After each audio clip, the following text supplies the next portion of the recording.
Hello everyone, कैसे हैं आप सब। आई होप सभी लोग बहुत अच्छे से क्लासेस को अटेंड कर रहे होंगे। तो आज इसी क्रम में हम सभी क्लास नंबर इंग्लिश लिटरेचर की 41 अटेंड करेंगे और बहुत ही इंपॉर्टेंट क्वेश्चंस आपके लिए लाया गया है। चलिएगा देर न करते हुए स्टार्ट करते हैं। अपना पहला क्वेश्चन है, Ernest Hemingway was greatly influenced by Ezra Pound and. Options देखेंगे, Henry James, T S. Eliot, Gertrude Stein और विलियम फकनर। बताइएगा, अर्नेस्ट हेमिंग्वे अमेरिकन नॉवलिस्ट थे।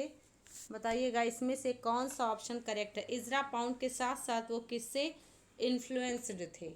ऑप्शंस आपको मिल गया है, इजरा पाउंड, टी.एस. इलियट, दोनों करेक्ट आंसर है। तो यहाँ पर हम सभी को मिल जाएगा टी.एस. इलियट। ओके, तो इजरा पाउंड के साथ साथ वो टी.एस. इलियट से भी इंस्पायर्ड थे और टी.एस. इलियट इजरा पाउंड से इंस्पायर्ड थे। आप जानते हैं कि टी.एस. इलियट ने वेस्टलैंड को लिखा था और वेस्टलैंड को कट पेस्ट करके, कट छाट करके जो है टी.एस. इलियट को राय दिया था इजरा पाउंड ने कि इसको और छोटा किया जाए, बहुत लेंदी पोएम है। तो इसकी वजह से टी.एस. इलियट ने इसको कंप्लीट छोटा करके कंप्लीट किया था और 5 पार्ट्स में इसको बनाया था। तो टी.एस. इलियट और इजरा पाउंड दोनों कंटेम्पोरेरी हैं।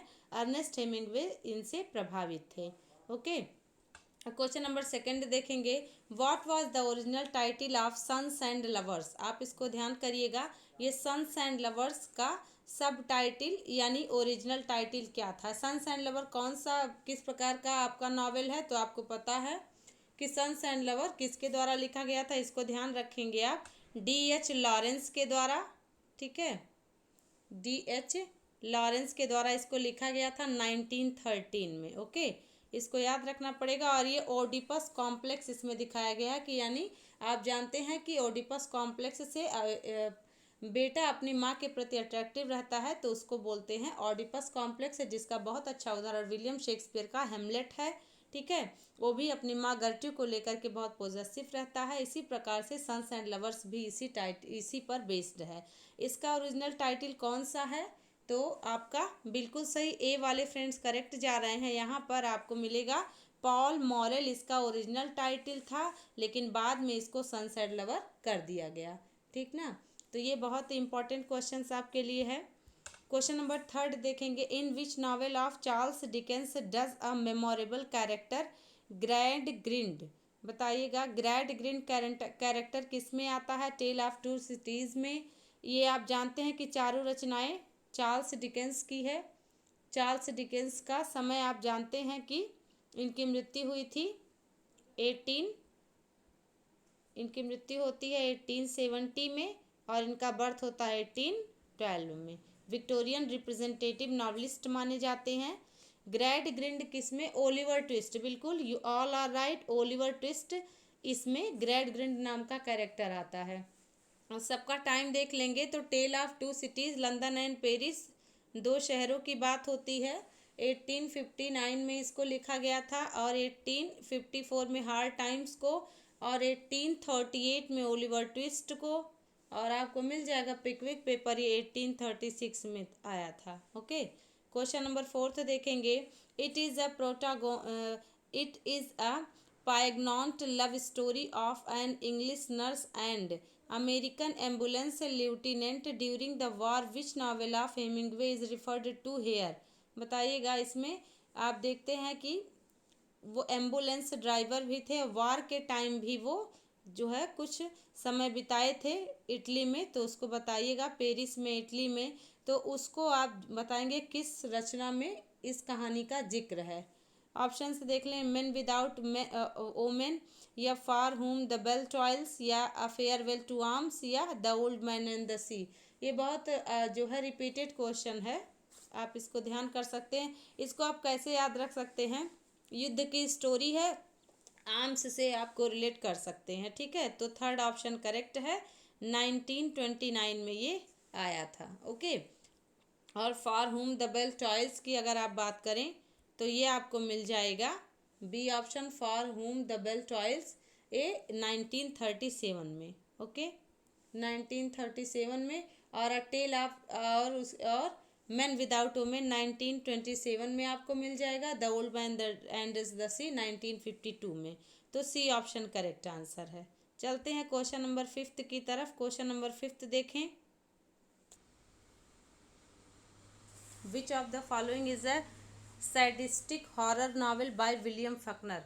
बताइएगा, sadistic horror novel William Faulkner के द्वारा किसको माना जाता है? ऑप्शंस आप देख लें। विलियम फकनर भी अमेरिकन नॉवलिस्ट थे। लाइट इन ऑगस्ट, सैंक्चुअरी या अनवैंक्विश्ड या मॉस्किटोज। सबका टाइम देख लें और आंसर भी देखें। तो लाइट इन अगस्त आया था 1932 में, आप इसको डेट ध्यान रखेंगे। और सैंक्चुअरी आया था 1931 में। और अनवैंक्विश्ड आया था 1938 में। और मॉस्किटोज आया था 1927 में। ठीक है, तो अपना करेक्ट आंसर सैंक्चुअरी करेक्ट होगा, बी ऑप्शन। ठीक ना, बी वाले फ्रेंड्स आप सभी करेक्ट हैं। यही सैडिस्टिक हॉरर नॉवेल है विलियम फकनर के द्वारा। क्वेश्चन नंबर 6 देखेंगे। आर के नारायण का Swami and friends and bachelor of arts and the English teacher, ये किस पर आधारित नॉवेल है?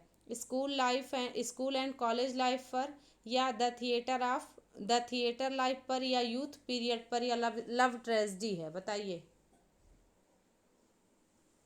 आप कंफ्यूज हो सकते हैं, बट आप कंफ्यूज नहीं होंगे। बैचलर ऑफ आर्ट्स सभी ने बहुत अच्छे से पढ़ा होगा।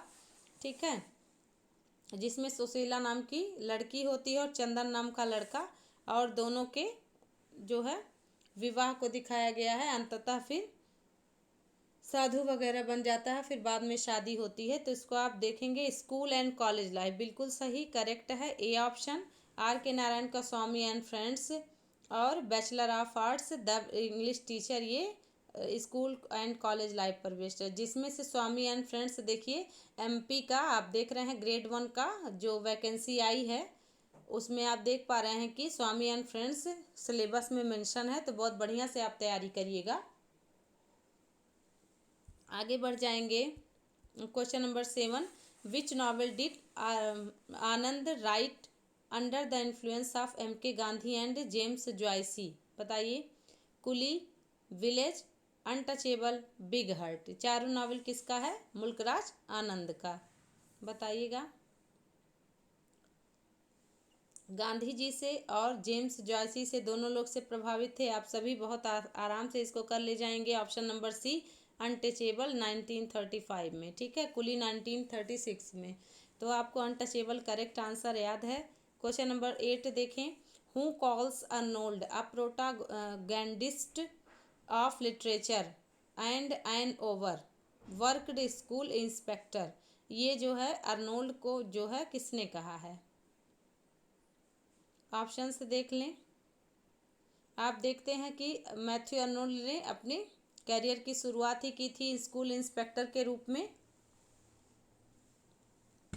तो किसने कहा है आपको बताना पड़ेगा। Question number 7 complete. 8th question का आंसर टी.एस. इलियट, बिल्कुल सही। टी.एस. इलियट आपका करेक्ट ऑप्शन होगा। ओके, क्वेश्चन नंबर 8 का option number B, TS. Eliot. Question number 9 देखेंगे। Who compared Dickens to Shakespeare in making a character as real as flesh and blood? किसने कहा है Dickens का कंपेयर शेक्सपियर से किया है और कैरेक्टर को रियल उतना ही बनाना जितना कि flash and blood? Flash and blood मतलब ह्यूमन नेचर होता है। बताइएगा, ये आइडियम है एक, किसने कहा है? बहुत आपको ध्यान से आंसर करना पड़ेगा। टी.एस. इलियट। ठीक है, टी.एस. इलियट ने ऐसा कहा है, आप इसको याद कर लें। टी.एस. इलियट ने डिकेंस का और शेक्सपियर के आपस में कैरेक्टर की तुलना की। फिर उन्होंने कहा कि शेक्सपियर और डिकेंस के कैरेक्टर इतने ज़्यादा रियल हैं जैसे फ्लैश एंड ब्लड। ओके, आगे बढ़ जाइए। क्वेश्चन नंबर 10 देखें। Matthew Arnold calls the English 18th century age, 18th century को मैथ्यू अर्नोल्ड ने क्या कहा है? ऑप्शन से देख लें। The age of modern poetry, the age of poetry, the age of intellectual satires और एज ऑफ प्रोज। क्या करना चाहेंगे? डी ऑप्शन, बिल्कुल सही। डी वाले फ्रेंड्स आप सभी करेक्ट जा रहे हैं। ठीक है, age of prose and reason, पूरा ऐसे है age of prose and reason. But अगर आधा ऑप्शन भी मिले तो आपको ध्यान देना पड़ेगा, ये भी मैथ्यू अर्नोल्ड का ही है। क्वेश्चन नंबर 11th देखेंगे। हेमिंगवेज डेथ इन द आफ्टरनून किस पर आधारित है? रेसलिंग पर, या फिशिंग पर, सिंगिंग पर, या बुल फाइटिंग पर? डेथ इन द आफ्टरनून, बताइएगा। बुल फाइटिंग, बहुत बढ़िया, आप सभी लोग करेक्ट जा रहे हैं। बुल फाइटिंग ही इसका करेक्ट आंसर है। और डेथ इन द आफ्टरनून में बुल फाइटिंग की जो है बात पर आधारित किया गया है। और ये किसका है? अर्नेस्ट हेमिंग्वे का। क्वेश्चन नंबर 12 देखेंगे, Tennyson's swan song age. Swan song क्या कहा जाता है भाई? किसी भी राइटर का, किसी भी पोएट का लास्ट जो रचना होती है उसको स्वॉन सॉन्ग कहते हैं। जैसे विलियम शेक्सपियर का टेम्पेस्ट स्वॉन सॉन्ग माना जाता है, उसी प्रकार से टेनिसन का स्वॉन सॉन्ग क्या माना जाता है? Crossing the bar. ओके, बिल्कुल सही, सी ऑप्शन करेक्ट है। देखिए, यूलिसीज, पासिंग द आथर और लोटस ईटर्स नहीं आंसर होगा, क्रॉसिंग द बार करेक्ट है। इसमें है क्या, तो आप देख पाते हैं कि बैठे बैठे वो मतलब ख्यालों में खो जाते हैं और वो बैठे बैठे ही दूसरे जो है मरने के बाद की यात्रा को दिखाते हैं, या बैठे बैठे उस मरने की यात्रा को फील करते हैं, मरने के बाद की यात्रा को। क्वेश्चन नंबर 13 देखेंगे, who wrote Train to Pakistan? Khushwant Singh, R K Narayan, मनोहर माल गोनकर या एम आर आनंद? किसको करेक्ट करेंगे फ्रेंड्स, बताएं। बहुत ही इंपॉर्टेंट क्वेश्चन आपके लिए हो सकता है, ये आया हुआ क्वेश्चन भी है, ठीक है। बिल्कुल सही, करेक्ट हैं आप सभी। खुशवंत सिंह, आप देख पा रहे हैं ना, केवीएस का फॉर्म आई थिंक सभी बच्चों ने भरा होगा, जो भी विद्यार्थी सीटेट क्वालिफाइड हैं टीजीटी भरे होंगे, और जो सीटेट क्वालिफाइड हैं जो नहीं भी हैं वो पीजीटी भरे होंगे। और पीजीटी में आप देख पाते हैं खुशवंत सिंह की एक रचना पोर्ट्रेट ऑफ द लेडी, अपने दादी माँ के बारे में बताते हैं, ठीक है, ग्रैंड मदर के बारे में, तो उसको तो उन्हीं का ट्रेन टू पाकिस्तान भी है, ये एग्ज़ाम में आया हुआ है, बहुत इंपॉर्टेंट है फ्रेंड्स। इंडियन इंग्लिश लिटरेचर को आप स्किप नहीं कर सकते, ब्रिटेन को उतना ही पढ़ना है जितना इंडियन इंग्लिश लिटरेचर को, जिसमें से बहुत सारे ऐसे राइटर्स और पोएट्स हैं जो आपके लिए इम्पोर्टेंट हो जाते हैं, है ना। तो आपको कहीं कहीं पर राइटर को, पोएट को मेंशन नहीं करता है, सिर्फ इंडियन इंग्लिश लिटरेचर बोल देता है, तब भी आपको ओवरऑल पढ़ना पड़ता है। क्वेश्चन नंबर 14 पर चलेंगे, the arrival of printing press in 15th century England engineering by. बताइए क्या करेक्ट करना चाहेंगे इसमें आप? कौन सा क्वेश्चन चल रहा है? क्वेश्चन नंबर 14 चल रहा है। प्रिंटिंग प्रेस की बात हो रही है, ध्यान रख है आपको ना, 1475-76, ठीक है, दो डेट आपको मिल जाएगा, 1475-76 विलियम कैक्सटन का प्रिंटिंग प्रेस, ठीक है। हिस्ट्री ऑफ ट्रॉय पहला जो है वर्क था जो इससे पब्लिश हुआ था, movable type of printing press करके आता है ना टॉपिक, विलियम कैक्सटन का प्रिंटिंग प्रेस, तो 15वीं शताब्दी में ये जो है इंग्लैंड में पहुंचा था, और यही इसके पहुंचने से ही सब चीज़ नॉर्मलाइज हो जाता है। जहाँ चीज़ें महंगी होती थी वहाँ अब जो है बाइबिल वगैरह की कापियाँ सबके हाथ में आने लगी, तो शिक्षा का प्रसार आसानी से होने लगा और सब पढ़ने लगे, और ये प्रिंटिंग प्रेस का आविष्कार रिफॉर्मेशन आंदोलन में, रेनेसां में बहुत बड़ी भूमिका निभाता है। क्वेश्चन नंबर 15 देखेंगे, the presentation of lives of the working class becomes the theme of, किस नॉवेल में आता है वर्किंग क्लास का जिक्र? प्रॉब्लम नॉवेल में करेंगे, या रियलिस्टिक नॉवेल में, या इलाइट नॉवेल में, या प्रोलिटेरियन नॉवेल में? कौन सा करेक्ट करेंगे? देखिए, प्रॉब्लम प्ले, रियलिस्टिक नॉवेल और इलाइट नॉवेल, ये तीनों बहुत कॉमन सा है, आप जानते हैं, है ना। प्रोलिटेरियल नॉवेल हो सकता है आपके लिए नया हो, तो ये वर्किंग क्लास पर बेस्ड होता है, ऑप्शन नंबर डी करेक्ट है। और ऐसे क्वेश्चंस आपके एग्जाम में पूछे गए हैं, ओके। तो बताइएगा, नॉवेल के कई सारे प्रकार है ना, historical novel, realistic novel, epistolary novel, gothic novel, proletarian novel, okay. तो बताइएगा, क्वेश्चन नंबर 16 पर आ जाएं, what patterns is embroidered on the handkerchief given to Desdemona by Othello? बताइएगा, आप जानते हैं विलियम शेक्सपियर के द्वारा लिखित जो ट्रेजेडी है ओथेलो, इसमें हैंकी को लेकर के, यानी हैंडकरचिप को लेकर के, रुमाल को लेकर के मिसअंडरस्टैंडिंग आइगो क्रिएट करता है, और वही रुमाल जो ओथेलो ने दिया था, ओथेलो की माँ ने ओथेलो को दिया था, ओथेलो ने अपनी वाइफ डेस्डिमोना को दिया था, डेस्डिमोना से आइगो ले लेता है बेवकूफ़ बना करके, और उसके बाद उसी रुमाल के माध्यम से वो मिसअंडरस्टैंडिंग क्रिएट करता है। तो वहाँ उसमें क्या, किस प्रकार की कढ़ाई हुई थी, डॉट्स बने थे, या स्ट्रॉबेरीज बनी थी, कि लिप्स बनी थी, कि डैगर्स बने थे? बताइए, डैगर माने खंजर होता है, बताएंगे आप? बहुत अंदर का क्वेश्चन है, बट आपको जानना पड़ेगा। बी ऑप्शन बिल्कुल सही, आप सभी लोग करेक्ट हैं, बी ऑप्शन। अगर जो बच्चे नहीं भी जानते हो सोच जान लें कि एम्ब्रॉयडरी उसमें स्ट्रॉबेरीज की बनी थी, डॉट्स नहीं बने थे, लीव्स नहीं बने थे और डैगर्स नहीं बने थे। क्वेश्चन नंबर 17 देखेंगे। इसको डोमेस्टिक ट्रेजेडी में माना जाता है ओथेलो को, ठीक है, याद रखिएगा, क्योंकि घर की कहानी ही है, घर में ही मिसअंडरस्टैंडिंग क्रिएट होती है। और क्वेश्चन नंबर 17 देखेंगे, the Hind and the panther, ये किसका है? जॉन राइडन का है। ये है क्या? प्रोज फिक्शन है कि एलिगरी पोयम है कि मेडिवियल टेल है या पास्टोरल रोमांस है? Hind and the panther. Dryden का एज आपको याद है ना? न्यू क्लासिकल एज में आते हैं, age of Dryden, age of Restoration. तो ड्राइडन एज आप देख पाते हैं कि जो जॉन ड्राइडन है उन्हीं की बात हो रही है। तो ये हिंद एंड द पैंथर क्या है? क्वेश्चन नंबर 17 एलिगरी पोयम है, ठीक है, बहुत अच्छे, सभी लोग करेक्ट हैं। चार्ल्स सेकंड राजा बने थे ड्राइडन के समय में, एलिगोरिकल पोयम है, यानी ये एलिगरी है, ठीक है।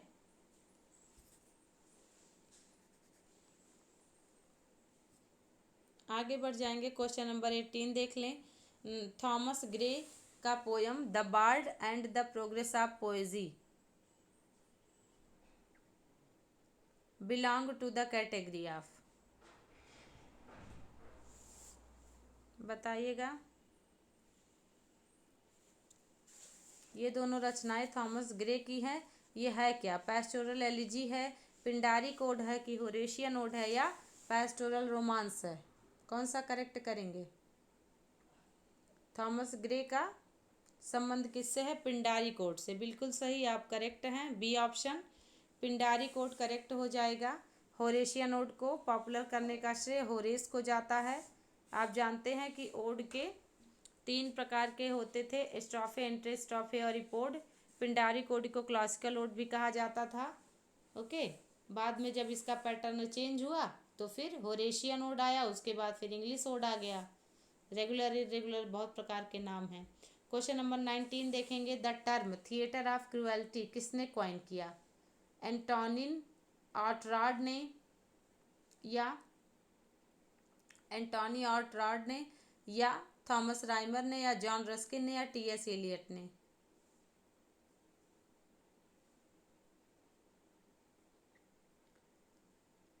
ए ऑप्शन बिल्कुल सही। ये क्वेश्चन जो है इंपॉर्टेंट हो सकता है, ध्यान रखिएगा। Theatre of cruelty, TS. Eliot तो बिल्कुल नहीं होंगे, है ना।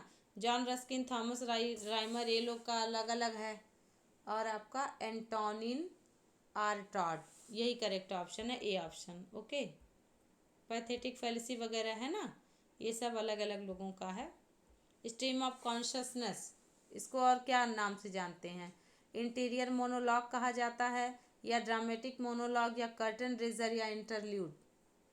स्ट्रीम ऑफ कॉन्शसनेस होता क्या है? इसके जो है बहुत अच्छे उदाहरण विलियम जेम्स माने जाते हैं, जेम्स जॉयसी, वर्जीनिया वुल्फ, है ना, ये सब स्ट्रीम ऑफ कॉन्शसनेस के लिए फेमस हैं।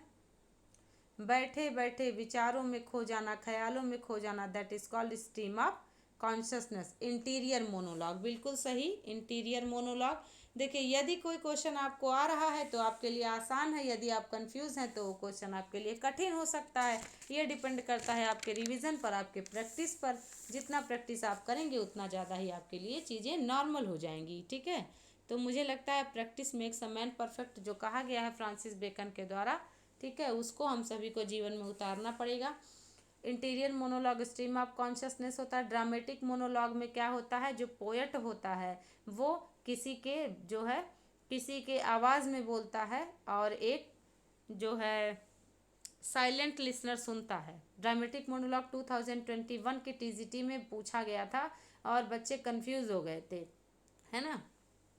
बट आपको एम.एच. अब्राहम की बुक बहुत अच्छे से पढ़नी चाहिए।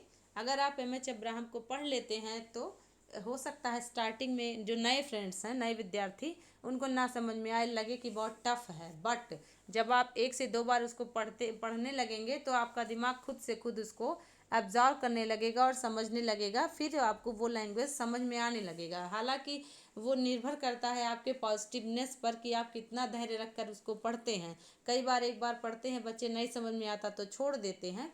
जरूरी नहीं है आप एम एच अब्राहम ही पढ़े, जो भी बुक आपको लगे कि मेरे लायक है, मुझे समझ में आ रही है, वो किताब आपके लिए ठीक है, आपके काम आ सकती है। अदरवाइज फिर जो है धैर्य रख के पढ़ने से ही कुछ होता है, पढ़ना तो पड़ेगा ही मेरे भाई। बताइएगा, interior monologue, dramatic monologue complete हो गया। कर्टन रेजर क्या होता था? आ में short play before a main play, यानी मुख्य अतिथि के आने से पहले जो शॉर्ट प्ले किया जाता था वो कर्टन रेजर होता था। इंटरल्यूड होता था तो सैंडविच के टाइम में ब्रेक की तरह किया जाता था, that was called interlude. Question number 21 देख लें। The news was dagger to his heart. आ गई बात फिगर्स ऑफ स्पीच की, बताएं। सभी लोग आंसर कर रहे हैं। कुछ बच्चे नियमित बने रहते हैं, बहुत अच्छा महसूस होता है कि ये फ्रेंड्स बहुत ही विश्वास के साथ लगे हुए हैं और लाइव में आंसर करते हैं एकदम, मतलब बहुत पॉजिटिविटी आती है फ्रेंड्स। मैं आपको क्या बताऊं, ऐसे ही आप ऐसे बने रहिए और बहुत बढ़िया से सब कुछ होने वाला है। अपना स्कोर भी बताया करें, और जो फ्रेंड्स लगातार रहते हैं फिर बहुत पॉजिटिव के साथ, पॉजिटिविटी बहुत अच्छी चीज़ है। The news was dagger to his heart, इसमें आपका कौन सा फिगर ऑफ स्पीच है, पहचानिए। मैं इतना सारा मोटिवेशन वाला बात कर देती हूँ ताकि आपको जो है पॉज मिल जाए समझने के लिए। बताइएगा, गलत नहीं होना चाहिए। मेटाफर, ठीक है, कंफ्यूज नहीं होइएगा। मेटाफर क्यों है भाई? देखिए, न्यूज़ को डैगर कह दिया गया, किसी चीज़ को कोई चीज़ कह देना, दैट वाज कॉल्ड मेटाफर। और अगर जो है एज लाइक ये सब हो तो सिमिली होता है, ठीक है। तो आंसर करते रहें। सिमली हो गया, मेटाफर हो गया, पर्सोनिफिकेशन हो गया, आयरोनी हो गया, सटायर हो गया, ये सब एमपी ग्रेड 1 के सिलेबस में मेंशन है, ठीक है। तो फिगर ऑफ स्पीच वाला पॉइंट तो आपका बड़े आराम से क्लियर हो जाएगा।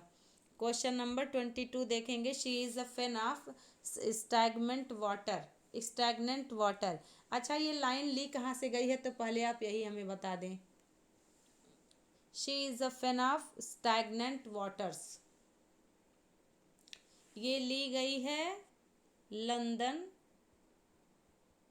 1802, जिसका दूसरा नाम है टू मिल्टन, ठीक है। अब आप बता दें लिखा किसने है, गलत ना करिएगा भाई।